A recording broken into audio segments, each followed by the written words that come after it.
I'm Srdjan, I'm the CA. This is the workshop starting at 8 o'clock, as you can see. What time is it? Now, the title may be a little bit offensive to some people. So what's the purpose of this workshop? The purpose of this workshop is to do a crash course in what debating is, how it works, the deep underlying themes behind the rules are, and how to maximize your use of those things as good as possible, as quickly as you possibly can. Cool? Very ground rules. I got 2 hours of sleep last night, and 4 hours of sleep the night before. So if I start rambling, you don't get what I'm saying, which is usually the case, just stop me and ask me a question. Say if you disagree with something I'm saying if you want to have more information. Fair enough? Okay. So, next slide. Okay. So, if you want to be good at debating, you need to know how the game works. Before you can play a game well, you need to know the rules of the game and what you're doing. What a lot of people start off doing in debating is they play various different games, which they think is what debating is, but it's not actually, and because of that they don't improve anywhere near as quickly as they should. So in this first section is to quickly tell you how debating does work, or how it should work in a good room with decent judges if you like, right? Okay, so, next, thank you. Okay. Debating is about persuasiveness. The people who win a debate will bring the most persuasive arguments or case possible from their side. They push you the furthest towards agreeing with them.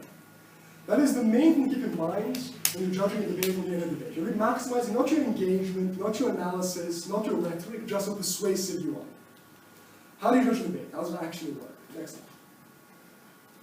This is called the line model of persuasion. It's very simple. This is you completely agree with op. That's you completely agree with prop. As a judge, you start completely in the middle. You're undecided on which side of the debate is right. As people make arguments, they move you towards one side. The stronger the argument, the more persuasive the argument, the further they move you. Next slide. One more. So if Gal makes a decent argument, one more. What? Oh, okay. Yeah. If Gal makes a good argument, they push you this far this way. Simple enough. What happens when we rebut that argument? Push you back. Simple enough again? Next slide, please. Next few slides. We're converting from Google Docs to presentations in the okay. What's the key thing to understand here? How much credit the team gets in the debate isn't about where this ends up at the end. It's not about what's left standing on the debate. It's about how far they move you in total. So if prop moves you this far forward and op moves you this far back, prop has this much credit still, op has this much credit. If you judge in a different way, if you judge based on what's left standing, so rebutted argument doesn't really count in debating, it leads to really shit judging, because what happens if you have a really good team, you're saying Oxford A in opening up, which brings 5 amazing arguments. You have Cambridge A in opening up, which destroys Oxford's arguments even more amazing. And in closing up, you have Bangladesh Z, and they bring 1 shitty argument. If you judge based on what's left standing, you give Bangladesh the win over Oxford, because they have 1 argument and Oxford's not banked. Which is stupid. Yeah? Okay, is this clear, guys? It seems like confused faces here. Okay, moving on. Basic implications. Rebuttal matters just as much as constructive. People win based on how persuasive the arguments and the rebuttal of arguments they bring is. And all these other metrics used for judging, sometimes is a crutch for weaker judges. Things like role fulfillment, things like clash, engagement, etc. are things you really shouldn't be using if you want to be a good judge. Or things you don't really need to use in and of themselves. So that's the basic theory of how debating works and how we should be judging. Next slide. What is analysis? So a lot of problems people have in debating comes down to how to analyze arguments, or as a judge, how to assess how persuasive an argument actually is. If you want to do this well, you have a coherent model, or a simple model of how persuasiveness works, of what is analysis. Otherwise you end up just saying the word analysis a lot, and confusing persuasiveness with complexity. So what is a model, which is simple? Next slide. The simplest model of analysis is the TIC model, truth importance comparison. Or just let's say truth importance for now. So the persuasiveness of an argument is its truth times its importance. So the more true something is, or the more important it is, the more persuasive it is. If something is very unlikely to be true, say I say, if we do sanctions on Russia, there'll be nuclear war. And you as a judge think, yeah, I'm not really buying it, so there's a 1% chance. But if it's really important, if it is true, 1% chance of a really big impact can still make a persuasive argument, right? Also the other way around. And also originality. So in second half, if someone's saying something which has already been said in the first half, they don't really get credit. They only get credit for the new or more important stuff, let's say. Next slide. And you judge also the average informed voter standard, which is something not done with great methods. So you determine truth and importance from the perspective of what the average informed voter would think. Which is someone who's politically neutral, only believes the basic things every Western democracy believes, for example, torture is bad, racism is bad, rape is bad. They don't have any specific political views. For example, they don't necessarily believe Trump is worse than Clinton, which I think most debaters believe, but a judge shouldn't believe when you're judging. No expert knowledge. Okay, next slide. Okay, that's the really simple stuff. That's like the basic ground of how debating works. Is this fairly new to you guys or already know? Well, yeah? No? Half. Half? Okay. Yeah, so what I just went through is the most basic, simple conceptual debate you need to have to understand how the game works. And when you think about how to analyze an argument, like in a debate, when you want to improve the way you speak, you need to use the truth importance model, and that's how judges actually judge argumentation. Have I shown this argument is true? Have I shown it's important?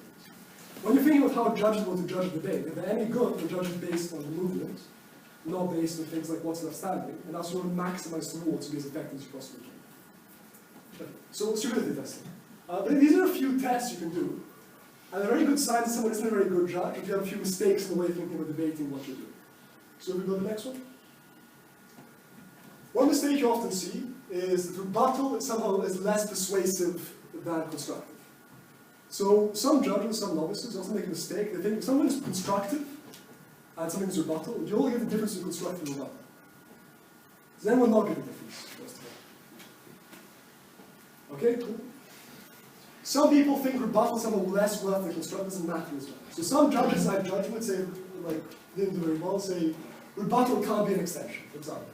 Or they say rebuttal matters less than the actual arguments. And when they're actually doing judging, they look at the arguments and maybe look at rebuttal if the arguments are really close. That's obviously pretty stupid. Rebuttal can be as powerful as an argument, and often a good strategy. Someone's food is ready.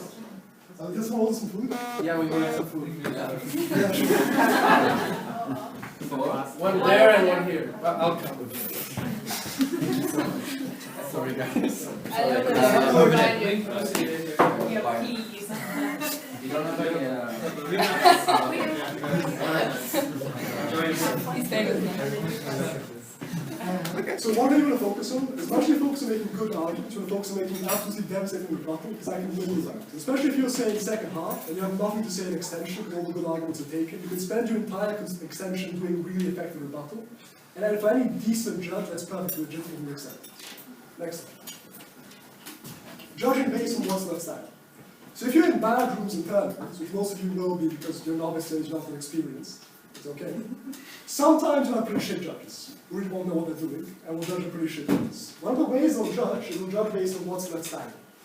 So people bring arguments, and people rebut some arguments, and look at simply what arguments are left unrebutted then the debate. Whichever team is the strongest arguments left unrebutted, that team wins. This is really dumb, as I explained to you with the Oxford and Cambridge example, and Bangladesh said. Some people do it. If you see people doing it, if you have to put up with bad judges the first year or so of your debating career, don't try and change the way you debate to please bad judges, because you'll screw yourself over in the long run. Instead, try and debate the best way you can. And you're going to shit judge occasionally, but most of the time. Get a feedback, of course, maybe you're wrong, maybe they're right, but if you see they're making really obvious and serious mistakes in the way they're judging, don't take into account too much what they're saying. Next slide. Liberal bias. Another big problem you have in debating is most of us are students. Most of us are pretty left-wing in our political opinions and beliefs. That tends to bleed through the way we make arguments, the way we judge arguments. Especially with worse judges, what you get is any liberal argument is fine, conservative arguments don't credit anyone near as much. If you want to be good at debating, if you want to be good in life generally and have the best opinion of reality possible, the closest view of reality possible, you need to look at both sides of the equation. You need to try and read conservative news sources you don't do so already. You need to try and make conservative arguments if you personally don't agree with them. And I think that's pretty much it. Next slide. Yeah. Before we go to this, just what was that last section? So your first year of debating is pretty important because it's where you shape yourself in the way you think and the way you approach the subject. And where a lot of people leave debating. So most people leave debating in the first 6 months because they find it's not for them. If you understand what debating is meant to be about, And if when you see things going wrong, you get bad judgment or have a problem, you understand why it's wrong, how to get past it. It'll really help you to improve more. Okay. And the final mistake people make is complexity equals persuasiveness. So I don't know if you guys are coached by it, but you hear the word analysis a lot in the club sessions, yeah? So analysis is argumentation which makes a certain claim more or less plausible, more or less important in debates. What analysis is actually, is good analysis is something which is very persuasive and which informed both. Bad analysis which isn't very persuasive. What a lot of weaker judges and weaker debaters do is they confuse persuasiveness with complexity. So they think an argument with 17 subpoints is really well analyzed, it gets really high speaks, whereas an argument with only one simple subpoint isn't well analyzed, doesn't get high speaks. This is wrong and awful. It's not how persuasiveness should work, because I can say something very, very complex and give you 20 reasons. You can say something very simple, but the simple thing can be more true and more persuasive. So if I give you 20 complex reasons why ISIS is really great, and you tell me no, such they're not great because they commit genocide, probably more convincing than me, I give you 20 reasons. It's pretty simple. So don't do this, don't think like this. You see judges doing this, explain when there may be some mistake. And a simple question to ask yourself when you're making an argument is instead of asking yourself, have I given as many subpoints as I can for this argument, have I done all this stuff? Just ask yourself, if I was talking to a real person in reality, my parents, someone on the street, someone who's smart and open-minded, doesn't necessarily agree with me, will they actually persuaded by what I'm saying? Will this actually change the mind of someone who doesn't agree with me? And if you try and answer that question, you'll find yourself making much better and stronger argumentation if you try and answer the debating question about how to put the most subpoints possibly into the argument. That's cool. Next slide. Next slide, let's take this one. And oh yeah. One last thing you'll see in debating which gets sometimes shit is ideal debates. So often people say the motion is a certain spirit, the CAs intended this to be the debate, so we need to debate this, right? For example, in a debate with prostitution, about legalizing prostitution, I often hear people like coach say, Srdjan, on government we'd say we should legalize prostitution for women's choice, less black market, etc. And in opposition we should say this is bad because the market has perverse incentives, it's exploitation of women who are forced to work long hours, stuff like that. Right? My response is often, why in government would you simply say we're going to legalize it but nationalize it? Then you have none of these problems in the free market. And then people say in response, but that's not the debate the CAs wanted us to have. So if you ever think in this kind of way, if you think about trying to debate the debate, instead of trying to make yourself as effective as possible arguing for the policy you want to argue, you hamstring yourself, you're not able to compete against good teams, because you're not using all the tools, all the weapons available to you in the fight. Next one. Yeah, same thing, next one. Yeah, converting slides into one. Okay, so that was a basic quick run-through of things not to do in debating, and things you will see done a lot, especially when you're in weaker rooms or in a weaker circuit like that. And you don't want to start doing these things, not only because it's going to stop you breaking as a judge and stop you doing well in terms, but in the long run, it's going to stop you developing well as a debate. They're going to really slow down the development. Because if you spend 6 months trying to argue well, which you mean complexity, and you want to then figure out that's wrong, you wasted 6 months of time essentially on the wrong thing. And you're not going to improve as fast as other people didn't waste that time. Next question is how to improve. So briefly speaking, how serious people get about debating? Is something which is really important you want to do really well in? Is something you just do for fun? Like you just do it kind of for fun, don't really not that competitive, put your hands up. Okay, people who are competitive who want to do well, put your hands up. Okay,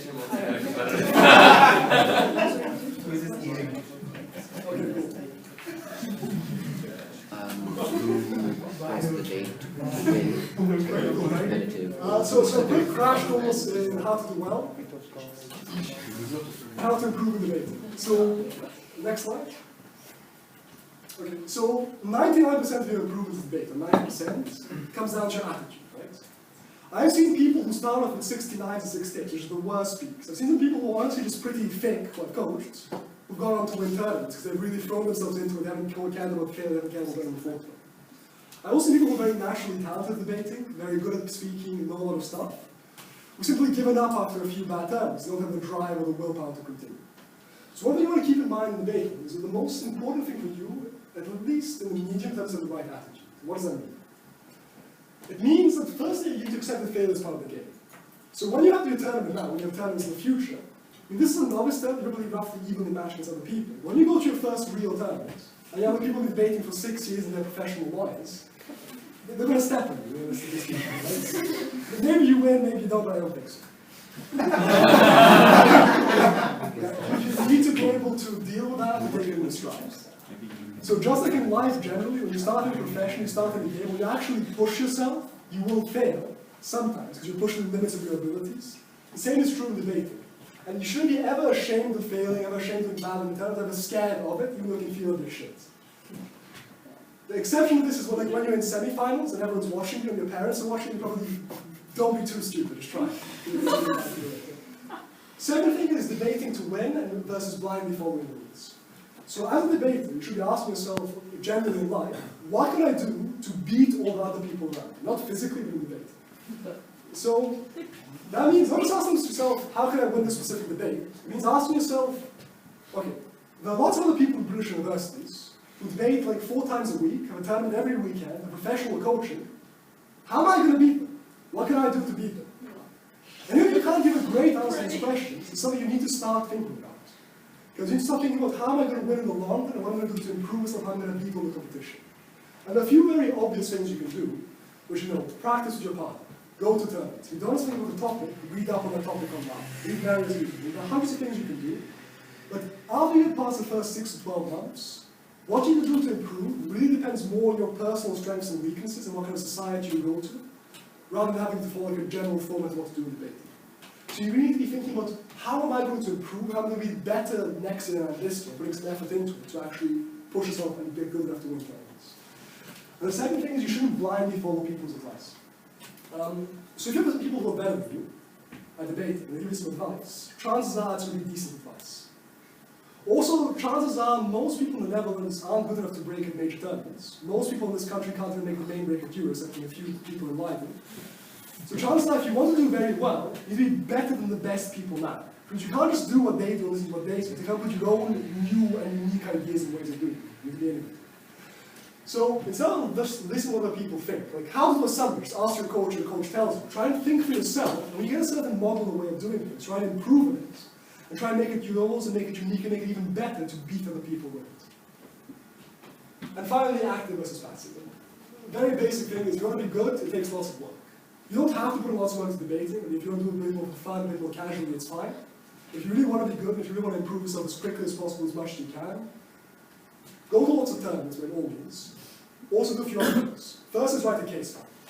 So the disadvantage you all have as speakers in the Netherlands, you go to 1 tournament a month, you have less training, you just have a lot less experience than a British speaker, or someone who's native. So by the time you get to 3 years in debating, and they get to 3 years in debating, they actually have like twice as much experience as you have. It's just very difficult for you to compete with.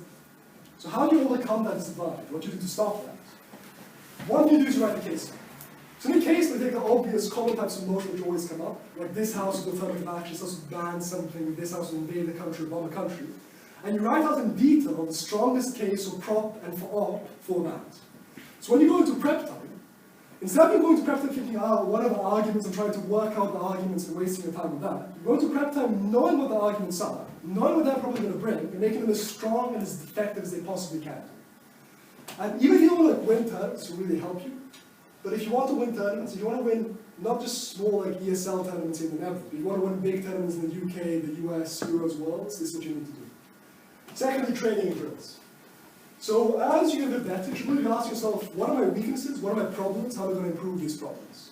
Once you identify a problem, you drill it. What drilling it means is just, if you start with prep, repeat prep over and over again. Sit down for an hour with your partner and go say, we're going to prep 5 motions or 4 motions out. We're going to stick to time completely for each motion. We'll do this intensively as we can. And intensely practice specific things you struggle with, and then eventually get over the weaknesses you have. Next slide. Second thing is knowledge. So you can be really good at constructing arguments. You can be really motivated and dedicated. If you know nothing about the world, it won't help you, right? If there's a motion in Syria, and you know nothing about Assad, Alawites, ISIS, who's funding who, you can be as smart as you want to be, I'm still going to beat you, it doesn't matter. So what you need to do, not just for debating, but for life generally, it's quite useful, is to learn as much as you can, and have as many different perspectives as you can. So what you basically be doing on a day-to-day basis is, you're going to be reading major newspapers, The Economist, Guardian, Times, and you have an overview of international affairs. And do most people already do that, kind of? Or not so much? Yeah? Yeah. Yeah? But what about something like, okay, this is now very general, but I also have the feeling that the media, especially in the West, often when it comes to Donald Trump It's or biased, something, is very biased, yeah. Should you also read like Russian newspapers? Not all the time, but like once in a while. I'll talk about it in a second. Yeah, okay. So, generally you should be informed about the world around you. Not just the data because you want to vote effectively and vote for good policies, because you have a responsibility to be an informed citizen, essentially. For debating, you want to read generally and you want to read regularly. There's a few things you also need to do to be effective. So the first thing is you need to challenge your own biases. So it's really amazing. When I go and teach in a working class area in the UK, do you guys know about Brexit, right? Okay. Who here is against Brexit? Put your hands up. Who thinks it's stupid and a bad idea? Against Brexit? Against Brexit, yeah. Who's in favour of Brexit? Put your hand up. Yeah, okay. So when I go to a working class area, on Facebook I have lots of working class friends and people I coach, lots of upper class friends, people who work in think tanks, at university, all this. All my upper class friends, Brexit is stupid, people who vote for Brexit are racist and idiots. I can't see why I would vote for Brexit. All my working class friends are, Brexit is great, it helps our workers, why do the people hate this so much? Why on earth would you vote against Brexit? And people essentially live in their own bubbles. They can't even understand the other side. They can't even understand what the other arguments are. And you can essentially see this today with Donald Trump, where as you look at most European media on the left, things like Vox, the arguments are literally, Trump is a racist, misogynist person who hates Muslims and will start nuclear war. Why would anyone vote for him? It's only because they're stupid and they hate black people. Yeah. Not necessarily the most accurate view of reality. So whatever bias you have, I'm guessing most of you have left-wing biases because you're students, upper class, middle class, challenge those biases. So if you're left-wing, intentionally force them to read right-wing news sources. So a good right-wing news source for Europe is the Gatestone Institute, for example. They're funded by Mossad, which is the Israeli intelligence agency. so occasionally, like, half of the articles, like, here's the best new Israeli attack helicopter, and here's why Palestinians are scum. But the other articles that have foreign policy, especially stuff in Europe, is very good stuff you won't hear in left-wing media. For example, stuff about how the German government suppresses stories of migrant crime. Some about how you have serious problems with Ukraine and Russia, with NATO funding coups in Russian states and Russia's borders. Stuff you won't read in mainstream media. So you need to challenge a bias like this, just generally to become a more informed person and to not fall in the trap of hating everyone has a different opinion than you. And also just to be effective in debating. So you have a lot of debaters who are pretty left-wing or right-wing, and they can make their own arguments really well for their side. Like, yes, Brexit is terrible, here's why. They can't make arguments on the other side, ever, at all. And it really fucks them over in half a motion. They just fail at putting the wrong side of the motion. They don't want that to happen to you. Domestic and foreign. Okay, so Aleppo and Mosul. Mosul, where's Mosul? Do you guys know? Northern Iraq. Yeah, Aleppo is in Syria. Okay. Both occupied by ISIS, or extremist rebels, essentially. Russia is currently bombing which one? Russia is bombing Aleppo, the West is bombing Mosul. Right? And the Turks are rolling up against We'll talk about the Turks. Okay, so essentially both in the same thing, massive civilian casualties using local proxies to do horrible stuff. In the Western media it's this. Lovely Western freedom fighters liberate Mosul from horrific ISIS.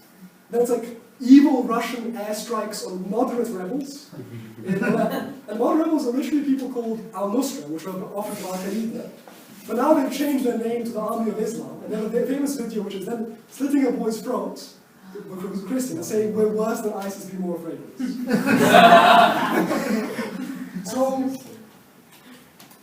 it shouldn't be a surprise to you. It's like the BBC, which is owned and funded by the British government, there's a certain bias in favor of the British government. It's affecting the things. Technically Russia has complete protection of free speech.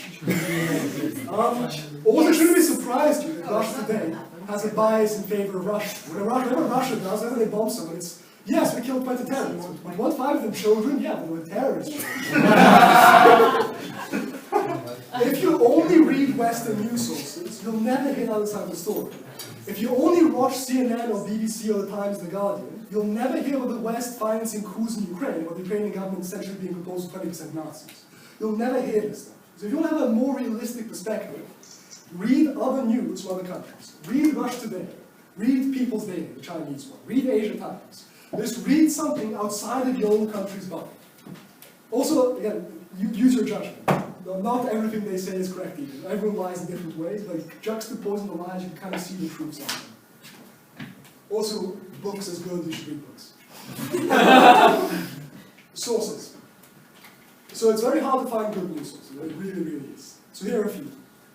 International relations, there are two amazing sources which will teach you, these two together will teach you more than an IR course, full 3 IR course, but I won't, because all IR is bullshit. Warner. Gary Warner, Richard, yeah. Yeah, Gary Direction. Warner's a guy called Gary Direction. He writes series of articles called The Warner. There's a book called The Warner Dispatch, and there's a podcast which you get for free online. I mean, you have to pay for it, but I'm sure you can find a way to legally get it for free. This is amazing. Not only is it funny, it's nice to listen to, it's quite short articles. This gives you an incredibly detailed and realistic picture of how conflicts actually work, why insurgencies work, who's doing what where, which countries are interfering with which countries, that kind of stuff. It's really amazing. I mean, I can't really get across how amazing it is, and you're like, yeah, it's IR session, how can it be that amazing? But it really is amazing. Just take a look once, Google it, read one article, and I guarantee you'll be hooked. Second thing is the best of theories. Dan Berman, who's a debater, he's American. He's now in the UK. He's finishing off his PhD at LSE in international relations. He also runs, you know how like lots of debaters like work for consultancies and they're really awesome? He runs his own consultancy. Yeah. He writes an article, series of articles on politics. Some is international relations, a lot of it is like boring stuff about polls in American elections. And some stuff is about European politics. He spent years working with the Republican Party. He's doing a PhD. He really, really knows what he's talking about. But you actually want to understand why certain things happen in politics. So you understand why the Israel-Palestine issue keeps persisting year in, year out. You want to understand why Theresa May became the Prime Minister of the UK. You understand these things really with in-depth analysis, saying which interest groups in the party, who did what to screw who over, not the times, oh yes, some people like this more, this person has more influence, general terms. Read the rest of the stories. State-style politics is, in my opinion, one of the best philosophers of the past 50 years. He was a psychiatrist. He writes very simple articles about culture, morality, left-wing, right-wing stuff. And it's definitely not for you. Next slide. Okay, that's it for today. The main thing for being a novice is one, having the right attitude, understanding debating what debating is, and two, taking steps to improve yourself. So I'm going to give you like a bunch of specific things, like how to do a summary in 8 steps, but it's not what makes you good, the specific tools you get down. It makes you the process of how you develop the next 2 to 3 years. Okay, are there any questions? Yeah? What about historians, like that write books? For instance, I don't know if you know Tony Judt. He's a historian and he also wrote for the Harrods or something. What do you think about those? Depends on the case basis. Generally, academics are shit when it comes to international relations, history, politics. They don't know what they're talking about, they're idiots, they're biased, stupid. To understand these things, read books by actual diplomats, politicians, and military historians, and military leaders. People who actually involved in it. Because you really notice a massive difference in how they speak. Anything else? Okay, cool, then we're done. Thanks.